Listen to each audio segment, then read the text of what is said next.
জিন্দাবাদ জিন্দাবাদ আনসার ইসলামের লড়াই জিন্দাবাদ জিন্দাবাদ জিন্দাবাদ তসলিমা বিবির লড়াই জিন্দাবাদ জিন্দাবাদ জিন্দাবাদ তসলিমা বিবির লড়াই জিন্দাবাদ জিন্দাবাদ জিন্দাবাদ আজকের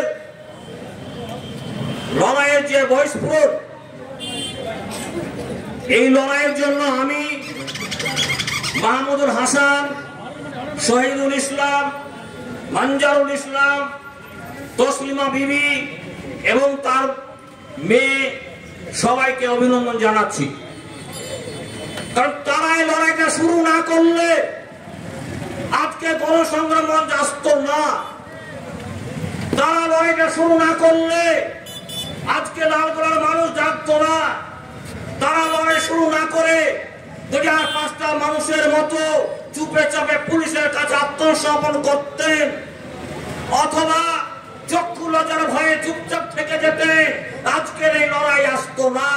আজকে আমি মনে করি আগামী দিনে তারা এই লড়াইয়ের মানুষ আগামী দিনে লালগোলার মানুষকে পথ দেখাবে। দ্বিতীয় যে কথাটা বলতে চাই, এর আগেও আমি একাধিকবার বলেছি বিভিন্ন মিডিয়াকে যে মুর্শিদাবাদ জেলার বিভিন্ন থানার সাথে, বিশেষ করে লালগোলা থানা এবং লালগোলা থানার যে আধিকারিক অতনব দাস, তিনি কি উচ্চতর অফিসারদের সাথে ভালো সম্পর্ক রাখেন নাকি তার নিয়ন্ত্রণ থাকেন না? যদি উচ্চতর পুলিশ আধিকারিকদের নিয়ন্ত্রণ থাকতো লালগোলা থানার উপরে অথবা অতনু দাসের উপরে, আজকে অতনু দাসকে লালগোলা থানায় দেখতে পেতাম না। লালগোলা থানার ওসি অতনু দাসের বিরুদ্ধে এতগুলো অন্যায়ের কথা, এতগুলো বেআইনি কাজের দলিল পত্র নমুনা এসডিপিও কে, অ্যাডিশনাল সুপারিনটেন্ডেন্টকে, পুলিশ সুপারিনটেন্ডেন্টকে দেওয়ার পরেও তিনি এখানে আছেন, মানেই হচ্ছে যে পুলিশের ঊর্ধ্বতন কর্তৃপক্ষের সাথে থানার কোনো ভালো সম্পর্ক নেই অথবা তাদের নিয়ন্ত্রণ নেই। আজকে শুধু অতনু দাস নয়, আমি এখান থেকে জেলার ঊর্ধ্বতন পুলিশ আধিকারিকদেরকে স্পষ্টভাবে এই বার্তা দিতে চাইছি, আগামী দিনে যদি তাদের নিয়ন্ত্রণে না থাকে লালগোলা থানা সহ অন্যান্য থানা, আগামী দিনে পশ্চিম মুর্শিদাবাদের বিভিন্ন জায়গায় যে গণ আন্দোলন গড়ে তুলবে, তাতে পশ্চিম এই মুর্শিদাবাদ জেলার পুলিশ আধিকারিকদের যে সমস্যা হবে সেটা তার জন্য আজকের যারা পুলিশ আধিকারিক তারাই দায়ী থাকবেন। তারপরে যে কথাটা বলতে চাই, খুব স্পষ্ট করে বলতে চাই, আমরা অনেক সময় চায়ের দোকানে বসে গল্প করার সময় বলি যে সরকার না চাইলে দাঙ্গা হয় না। ঠিক তেমনই ভাবে আমি কথাটা বলছি, আজকে পুলিশ প্রশাসনের একটা অংশ না চাইলে লালগোলার হিরোর ব্যবসা চলবে না। এর আগের বক্তারা বলছিলেন 2% ভুল কথা। এটাও এক ধরনের লালগোলার মানুষের কাছে অপমানজনক কথা। ব্যতিক্রম হিসাবে কিছু মানুষ এই বেআইনি ব্যবসার সাথে জড়িত, যারা জড়িত তাদের একটা ভালো অংশকে নিয়ন্ত্রণ করে পুলিশ প্রশাসনের একাংশ। পুলিশ প্রশাসনের একাংশ সহযোগিতা না থাকলে কখনোই হিরোইনের মতো একটা ব্যবসা দীর্ঘদিন ধরে চলতে পারে না।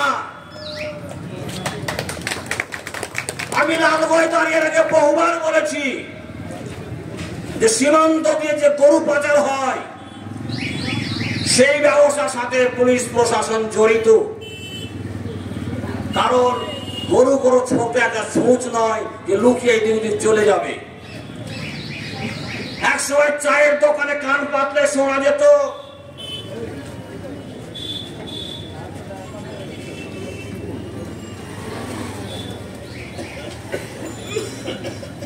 তো সেই সময়ে দেখা যেত, কান পাতলে শোনা যেত যে গরু পাচারের টাকা ইউনিয়ন সরকারের স্বরাষ্ট্রমন্ত্রীর টেবিল পর্যন্ত চলে যায়। সেরকম ভাবে এটাও জনশ্রুতি আছে, বিশ্বাসযোগ্য তথ্যের ভিত্তিতে জনশ্রুতিতে প্রচারিত হয়েছে যে পুলিশ প্রশাসনের একটা অংশের পরোক্ষ মদত ছাড়া কোনোভাবে হিরোইনের ব্যবসা দীর্ঘদিন চলতে পারে না। কারণ প্রশাসন চাইলে 3 কিলোমিটার মাটির নিচের থেকে যখন অপরাধীকে ধরে আনতে পারা যায়, তখন বছরের পর বছর হিরোইনের ব্যবসা চলে কি করে? ফলে যেটা শেষ কথা আমি বলতে চাই, খুবই স্পষ্ট করে বহুবার বলেছি, আবারও বলছি,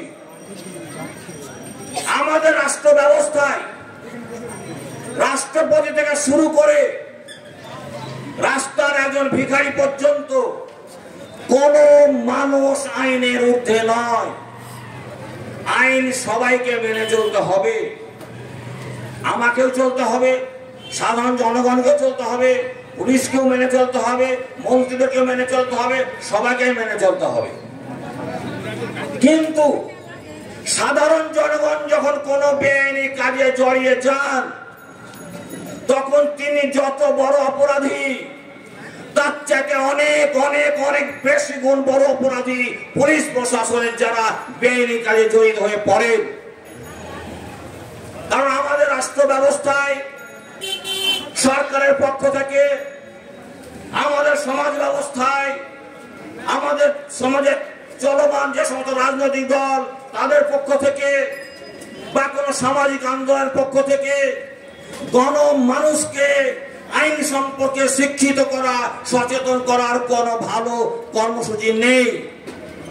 ফলে সাধারণ জনগণ অনেক সময় না জেনে ভুলভাল করে বসে, বেআইনি কাজকর্ম করে বসেন। কিন্তু পুলিশকে আইন মেনে চলার জন্যই পরীক্ষা দিয়ে চাকরি দেওয়া হয়, আইন সম্পর্কে শিক্ষা দেওয়ার জন্য প্রতি মাসে ট্রেনিং দেওয়া হয়, আইনের যাতে অপব্যবহার না করে, আইন মেনে চলে তার জন্য জনগণের টাকা দিয়ে তাদের চাকরি পেশায় সমস্ত নিয়ন্ত্রণ করে সমস্ত ভাবে তাদেরকে প্রশিক্ষণ করে দেওয়া হয়। বলে একজন পুলিশ অফিসার তিনি যখন জেনে বুঝে বেআইনি কাজকর্ম করেন, তিনি অনেক বেশি বড় অপরাধী একজন সাধারণ মানুষের চাইতে। এই কথাটা আমাদেরকে বুঝতে হবে।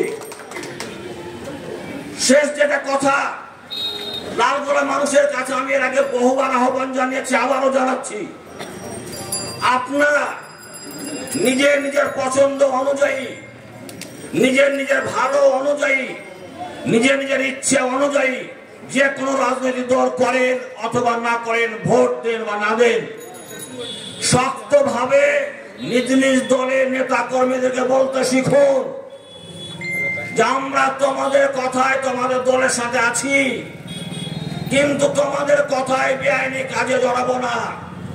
তোমাদের দল করি বলে তোমাদের কথায় বেআইনি ভাবে মানুষের সাথে বিশৃঙ্খলা তৈরি করব না, কোন অন্যায় কাজ করতে যাব না।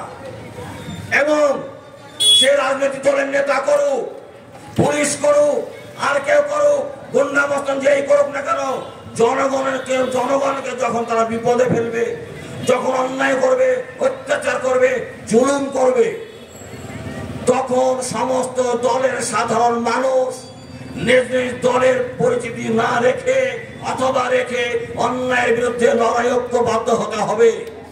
এই লড়াই যদি আমরা ঐক্যবদ্ধ হতে না পারি, আগামীতে লালগোলাকে আমরা বাঁচাতে পারবো না। সেই জন্য আজকে লালগোলা থানা হোক, আজকে বিডিও হোক, ওসি হোক, আর কোন পুলিশ অফিসার হোক, কোন নেতা হোক, আমি হই, শাহাবুদ্দিন হোক, আর কেউ হোক না কেন, যদি কেউ বেআইনি কোনো কাজকর্ম করে তাহলে লালগোলার সমস্ত রাজনৈতিক সমস্ত ধর্মের সমস্ত পেশার রাজনৈতিক দলের সাধারণ মানুষকে ঐক্যবদ্ধভাবে এই লড়াইয়ে সামিল হতে হবে, তাহলে এই লালগড়কে বাঁচাতে পারবেন। এই লালগড়কে বাঁচার অঙ্গীকারে আপনারা আগামী দিনে আরো শক্তভাবে লড়াই করবেন, সাহসী হবেন, কোনো কেউ পিছপা হবেন না। আমরা সর্বতভাবে গণসংগ্রাম মঞ্চ আপনাদের পাশে আছি এই জানিয়ে আবারও আপনাদের গণসংগ্রাম মঞ্চের পক্ষ থেকে ধন্যবাদ জানিয়ে শেষ করছি। লড়াকুদের লড়াই জিন্দাবাদ।